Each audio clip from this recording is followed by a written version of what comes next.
ॐ अज्ञानतिमिरान्धस्य ज्ञानञ्जनशलाकया चक्षुरुन्मिलितं येन तस्मै श्रीगुरुवे नमः। हरे कृष्ण। भगवद गीता अध्याय 13 श्लोक संख्या 8 to 12 एंड पार्ट 6 हम सुनेंगे भगवान द्वारा बताए गए अगले गुणों का, ज्ञान के कुछ लक्षणों का। यदि ये लक्षण हमारे अंदर हैं तो वास्तव में तभी हम कहेंगे कि हम इंटेलिजेंट हैं, हम ज्ञानी हैं, नहीं तो हम मूर्ख हैं। और ज्ञानी बनने का प्रयास किया जा सकता है, इन गुणों को अर्जित करने का प्रयास किया जा सकता है।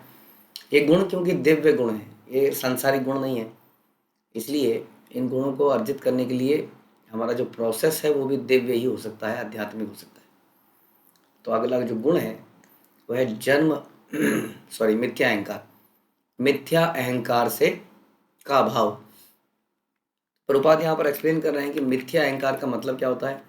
कई बार लोग कहते हैं कि हमें अहंकार नहीं करना चाहिए, हाँ अहंकार बुरी चीज़ है। प्रभुपाद कहते हैं अहंकार कैसे ना करें, क्योंकि अहंकार का मतलब है स्वरूप। अहंकार को कैसे छोड़ दें, अपने स्वरूप को कैसे छोड़ दें। स्वरूप का मतलब होता है स्वभाव। वो स्वभाव, ये स्वभाव नहीं जो हमने अर्जित किया है संसार में प्रकृति के टच में आने के बाद। हमारा स्वभाव कई बार वैसा हो जाता है, जिन लोगों के साथ हम रहते हैं वैसा हमारा स्वभाव हो जाता है। उस स्वभाव की बात नहीं कर रहे हैं, हाँ, जो कि 3 गुणों के साथ संपर्क में आने के कारण बना है। हम उस स्वभाव की बात कर रहे हैं जो हमारा वैधानिक स्वभाव है, ओरिजिनल स्वभाव है, ओरिजिनल स्वरूप है, भगवान के साथ एक रिलेशनशिप है। उस स्वभाव को जान लेना, हाँ, वो सही अहंकार है। और मिथ्या अहंकार है, क्या अहंकार है मिथ्या, कि अपने आप को ये शरीर मानना। ये बड़ा ही कॉम्प्लेक्स सब्जेक्ट है वास्तव में। अक्सर लोग इसमें कंफ्यूज हो जाते हैं, क्योंकि ऐसा लगता है कि जब शरीर को खून निकलता है तो दर्द होता है। तो दर्द किसको होता है, आत्मा को होता है या मुझे होता है? तो हम कई बार इसको एक्सप्लेन करते हुए ये बताते हैं कि कई बार माना बाहर, हाँ, बच्चे भाग रहे थे, अचानक से एक बच्चा नीचे गिर गया, घसड़ गया, माँ एकदम से रोती हुई चलती है, हाँ चिल्लाती है, तभी देखती है कि मेरा बच्चा तो सुरक्षित है। तो माँ के हृदय में थोड़ा हिम्मत आ जाती है। बच्चा जो है हमारा शरीर नहीं है, लेकिन उसके शरीर में चोट लगने से हमारे शरीर में चोट कैसे लग जाती है कि नहीं? जब बच्चे के शरीर में चोट लगती है तो माँ के शरीर में चोट लगती है, जबकि वो हमारा शरीर है ही नहीं, अलग है शरीर है फिर भी, हाँ, क्योंकि हम उसको अपना मानते हैं। उसी तरह से इस शरीर में चोट लगने के कारण हमें चोट लगती है, क्योंकि हम इसको अपना मानते हैं। हमारी कंडीशनिंग शरीर के साथ इतनी ज़बरदस्त है कि शरीर का अपमान मतलब मेरा अपमान। ये जो नाम है, एक पर्टिकुलर हम सबका नाम है, एक्चुअली वो नाम ही शरीर का है, क्योंकि हमारा नाम हर जन्म में बदल जाता है, हमारे माता पिता हर जन्म में बदल जाते हैं।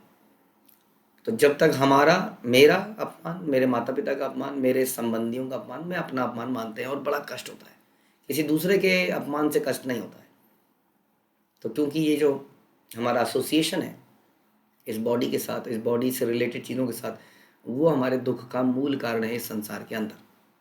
यस, जितनी ज़्यादा अटैचमेंट है हमें खुद से और अपने संबंधियों से, अपनी रिलेटेड चीज़ों से, उतना ज़्यादा हमें संसार में कष्ट होने वाला है। हाँ, तो इसलिए प्रभुपाद कह रहे हैं कि मिथ्या अहंकार को जब त्यागने की बात होती है तो मिथ्या अहंकार कोई प्राइड की बात नहीं है। प्राइड समझ लीजिए, pride is a different thing all together.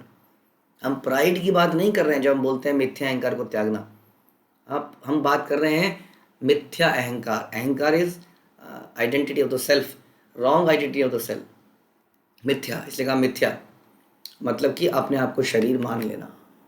जब कोई यह जान जाता है कि वह शरीर नहीं अभी तो आत्मा है, तो वास्तविक अहंकार को प्राप्त करता है कि हम आत्मा हैं। केवल आत्मा जानना जरूरी नहीं है, इनफ नहीं है। आत्मा का नेचर क्या है, स्वभाव क्या है, ये आई कहाँ से है, किसकी अंश है और इसका क्या कर्तव्य है, ये सब जानना हमारा वास्तविक स्वभाव को जानना होगा। जब हम ये जान जाएंगे तो समझ लीजिए हम वास्तविक अहंकार को प्राप्त कर चुके हैं। नहीं तो हम मिथ्या अहंकार में हैं कि मैं शरीर हूँ, इससे पहले कि मर जाऊँ पूरी तरह से एंजॉय कर लूँ, जिन जगहों में घूमने नहीं गया हूँ, जिन जगहों में घूमने चले जाऊँ, जो खाया नहीं आज तक उसको खा लूँ। आदमी से पूछा जाता है कि मत क्या है तुम्हारी आखिरी इच्छा है, आदमी कहता है जी वहाँ के अमृतसरी कुलचे नहीं खाए। कई लोग ऐसे डिज़ायर करते हैं और अंत के अंत में उन्हें फिर घुमाने फिराने या खिलाने पिलाने ले जाया जाता है, क्योंकि वो बड़ी ग्रॉसली अपने आप को शरीर मानते हैं और सोचते हैं इससे पहले कि मैं मर जाऊं मैं एंजॉय थोड़ा सा और कर पाऊं।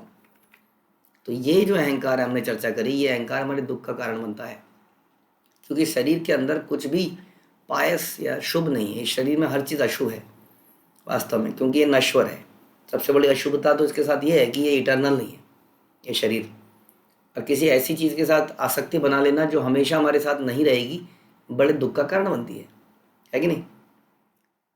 कोई ऐसी चीज़ के साथ आसक्ति बना लेना जो हमारे साथ हमेशा नहीं रहेगी, बड़े दुख का कारण बनती है। और हमने सबसे बड़ी इस आसक्ति को बना रखा है शरीर के साथ, और ये शरीर हमारे साथ हमेशा नहीं रहता है, ये हमें छोड़ के चला जाता है, तब बड़ा कष्ट होता है। इसलिए ये जो मिथ्या अहंकार है इसकी भर्त्सना करी गई है, वास्तविक अहंकार की नहीं। कई लोग कहते हैं, वैदिक साहित्य में हम सुनते हैं, बृहदारण्य उपनिषद में, कि अहम ब्रह्मास्मि, मैं ब्रह्म हूँ, मैं पर ब्रह्म नहीं हूँ, मैं ब्रह्म हूँ, मैं ब्रह्म हूँ, मैं आत्मा हूँ, मैं हूँ। तो ये जो है मैं कि मैं आत्मा हूँ, मैं ब्रह्म हूँ, ये भाव अहंकार है और ये सही भाव है। लेकिन जब मैं हूँ मेरे शरीर के लिए प्रयुक्त किया जाता है तो ये मिथ्या अहंकार जाता है। मैं हूँ मतलब मैं शरीर हूँ। जैसे पूछा आप, हाँ ये मेरा हाथ है, ये मेरा पैर है, हम अक्सर बोलते हैं ये मेरा चेहरा है, तो हमें हमारे आचार्य बताते हैं, प्रभुपाद बोलते हैं इसका तो मैं आप कहाँ हूँ, ये आपका हाथ है, ये आपका पैर है, ये आपका सर है, तो आप कहाँ हूँ? तो यानी कि मैं इस शरीर से डिफरेंट हूँ, ये मेरा शरीर है, तो ये मैं नहीं हूँ, मेरा शरीर है। तो ये चेतना जितनी ज़्यादा विकसित होती है उसको हम कहते हैं करेक्ट, वो अहंकार है, वो मिथ्या नहीं है, वो अहंकार है, यानी कि वो that is real knowledge actually में। जब इस आत्म भाव को वास्तविकता के लिए प्रयुक्त किया जाता है तो वास्तविक अहंकार है। तो इसलिए ये समझना चाहिए कि मिथ्या अहंकार को त्यागना मतलब ये भाव त्यागना कि मैं ये शरीर हूँ, मैं ये इतना पढ़ा लिखा हूँ, हाँ, और मैं इस राज्य का हूँ, मैं इस देश का हूँ, मेरी ये हॉबीज़ हैं, ये जो हम दिन रात इन्हीं चक्करों में पड़े रहते हैं, ये कलर मेरा फेवरेट कलर है, ये है, वो है, ये है। ये वास्तव में शरीर से रिलेटेड हमारी कुछ प्रेफरेंसेस हैं, हैबिट्स हैं, आदतें हैं, कुछ अच्छाइयाँ हैं, लेकिन वास्तविक नेचर हमारा ये नहीं है, जिसको हम भूल चुके हैं। जिसको याद दिलाने के लिए ये सारी कक्षाएं, श्रीमद् भागवतम, भगवद गीता, भागवतम इत्यादि भगवान छोड़ के जाते हैं, ताकि हम अपने असली अहंकार को प्राप्त कर सकें, अपने असली नेचर को प्राप्त कर सकें और फिर उस पर कार्य कर पाएँ। तो जो व्यक्ति के अंदर ये मिथ्या अहंकार का अभाव है, यानी कि वो मानता है कि वो भगवान का नित्य दास है, भगवान का अंश है, वो व्यक्ति ज्ञान में है, अदरवाइज वो अज्ञान में है। अगला गुण है जन्म मृत्यु तथा जरा व्याधि, इसको समझना। ये बड़ी अजीब सी बात है, भगवान कह रहे हैं ये गुण है, कितनी अजीब सी बात है। यानी कि संसार में लोग जन्म मृत्यु जरा व्याधि को कष्ट मानते ही नहीं है या उसको समझते ही नहीं है। किसी आदमी से आप पूछेंगे कि what is the problem in your life, कहेगा कि पानी की बड़ी प्रॉब्लम है, यहाँ पर पानी खारा है। कोई कहेगा कि पानी का प्रेशर नहीं है, कोई कहेगा सप्लाई का पानी दिन में चला जाता है, कोई कहेगा बिजली की कटिंग बहुत ज़्यादा है, यहाँ पर सड़कें थोड़ी टूटी फूटी हैं, कई सारी प्रॉब्लम, ट्रैफिक बहुत है, ये है वो है, आदमी 36 प्रॉब्लम गिना देगा। लेकिन मुझे नहीं लगता आपको कोई भी, आप संसार में किसी से पूछ के आप टेस्ट करिए कल, आप अपने अपने ऑफिस स्कूल कॉलेज जहाँ भी जाइए कि what are the problems in your life, तो इन्हीं में से कोई प्रॉब्लम बताएगा। हमारे आसपास के एनवायरनमेंट द्वारा क्रिएटेड, किसी व्यक्ति द्वारा क्रिएटेड, हमारे मन बुद्धि द्वारा क्रिएट, यही प्रॉब्लम बताएगा। लेकिन वास्तविक समस्याएं क्या हैं? वास्तविक समस्याएं वो हैं जो हर व्यक्ति के जीवन में है और कोई व्यक्ति इसको अवॉइड नहीं कर पा रहा है।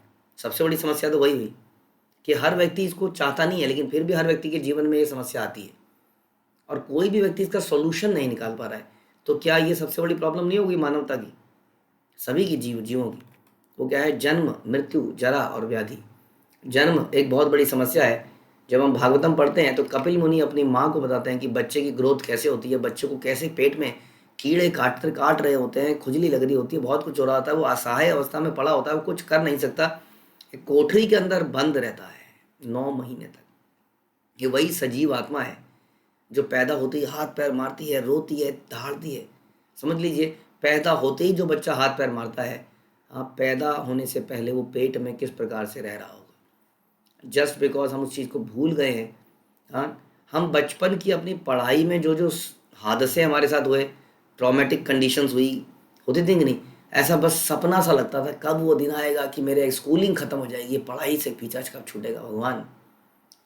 और आज वो पीछा छूट चुका है, लेकिन हम उस दर्द को भूल चुके हैं एक्चुअली में टोटली। तो हम भूल जाते हैं और ये हमारी समस्या है कि हम भूल जाते हैं, तो हमें लगता है क्या प्रॉब्लम है, कोई प्रॉब्लम नहीं है। कोई बड़े से बड़ा इंडिया का एग्ज़ाम क्रैक कर लेता है, उससे 4-5 साल बाद पूछा जाए भैया कितना मुश्किल था, कुछ मुश्किल नहीं है, हो गया आराम से। हम भूल जाते हैं कि जन्म इतनी बड़ी समस्या, लेकिन हम इमेजिन तो कर सकते हैं, हम सोच तो सकते हैं, क्या हम एक कमरे में बंद रह सकते हैं 1 दिन के लिए भी, 2 दिन के लिए, 3 दिन के लिए, कितने दिन के लिए बंद रह सकते हैं? तो एक छोटी सी कोठरी में तो फिर क्या ही बोला जाए, जिसमें केवल आपके हाथ पैर हिल सकते हैं, बस इतना, उसमें भी आप टच कर जाओगे दीवार पे। जब बच्चा हाथ पैर हिलाता है तो माँ के पेट में टच करता है। बस इतनी जगह में हम 9 महीने तक रहते हैं, उल्टे टंगे रहते हैं। सोचिए, तो जन्म एक बहुत बड़ी समस्या है, मृत्यु समस्या है, बताने की जरूरत ही नहीं है। हाँ, बहुत बड़ी समस्या है। कई बार हम किसी और को मरते हुए देखते हैं, उसी में हमारे आंखों में आंसू आते हैं। सोचिए, जब खुद के जाने का नंबर आता है आएगा, हमें एक झटके में सारे रिश्ते, नाते, प्रॉपर्टी, हर चीज़ छूटती दिखती है। तो मृत्यु एक बहुत बड़ी समस्या है, इसको बताने की तो ज़रूरत ही नहीं है। और उसके बाद है जरा, यानी कि बुढ़ापा।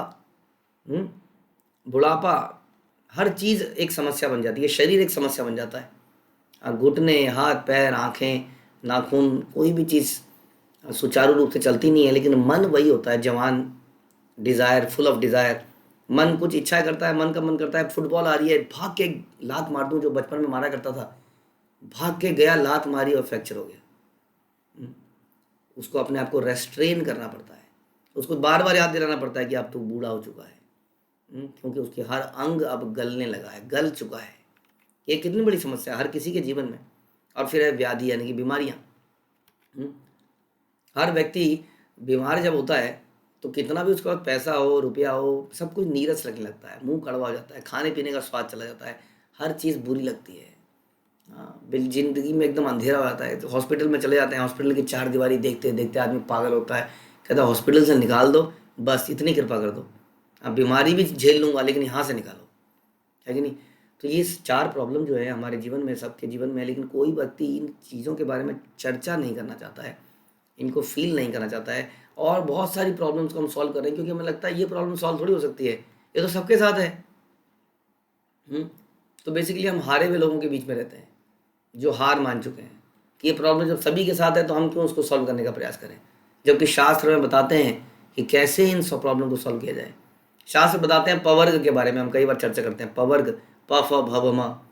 हाँ, कि आदमी परिश्रम, जब पैदा होने के बाद क्या करता है, जन्म मृत्यु जरा व्याधि, इसके बीच में ये पवर्ग चलता है, मतलब परिश्रम करता है, सर्वाइवल के लिए परिश्रम करता है। पहले बचपन में दूध पानी के लिए परिश्रम करता है, रोता है, चिल्लाता है, तब माँ देती है। और बड़े होने के बाद रोटी कपड़ा मकान को अर्जित करने के लिए परिश्रम करता है, और परिश्रम करते करते करते करते उसके मुंह से झाग निकलने लगती है, यानी कि वो इतना पसीना बहा लेता है। लेकिन ये सब बेकार है, प फ ब बोला जाता है, सब बेकार व्यर्थ ही है, क्योंकि अल्टीमेटली इससे भय और मृत्यु प्राप्त होती है। अल्टीमेटली जीवात्मा हमेशा भयभीत रहती है, क्योंकि वो इस देहात्म बुद्धि में होती है, फॉल्स ईगो, कि मैं ये शरीर हूँ और शरीर नश्वर है, यहाँ पर मिली हुई चीज़ें टेम्परेरी हैं, इसलिए हमेशा भयभीत रहता है और अंत में मृत्यु को प्राप्त करता है। तो ये समस्या है, इस पवर्ग से निकलने के लिए अपवर्ग अपनाना पड़ेगा। हाँ, उसके लिए कृष्ण भावनामृत को अपनाना पड़ेगा, भगवान के पवित्र नामों को जप करना पड़ेगा। जितना हम इसको करेंगे उतना इस चेतना में आएंगे कि मैं कौन हूँ। जब हमें समझ जाएंगे कि मैं कौन हूँ, तभी हम सही कार्य कर पाएंगे। जो व्यक्ति अपनी आइडेंटिटी को नहीं समझता वो कभी सही कार्य कर ही नहीं सकता है। जिसको ऑफिस के अंदर अपनी डेजिग्नेशन नहीं पता, वो क्या कार्य करेगा। आप एक परिवार में हैं लेकिन आपको पता ही नहीं कि आप परिवार के बेटे हैं या पिताजी हैं, क्या हैं, तो भी आप क्या कार्य करेंगे उस परिवार में। इसलिए पहला स्टेप होना चाहिए इस बात को समझना कि हम एक आत्मा है, भगवान के अंश हैं, भगवान के नित्य दास हैं। और फिर जन्म मृत्यु जरा व्याधि को असली प्रॉब्लम समझना और इस प्रॉब्लम को सॉल्व करने के लिए कार्य करना। तो व्यक्ति वास्तविकता में ज्ञानी है, नहीं तो अज्ञानी है, क्योंकि ऐसी प्रॉब्लम को सॉल्व कर रहा है जो कि वास्तविक प्रॉब्लम नहीं। वास्तविक प्रॉब्लम तो कुछ और है। आपने मच्छर की प्रॉब्लम सॉल्व कर ली, आपने घर की प्रॉब्लम सॉल्व कर ली, लेकिन जन्म मृत्यु जरा व्याधि की प्रॉब्लम सॉल्व की तो फायदा क्या हो। इसलिए कितना भी पढ़ लिखने के बाद उस व्यक्ति को ज्ञानी नहीं कहा जा सकता। हरे कृष्णा। श्रील प्रभुपाद की जय, भगवद गीता की जय।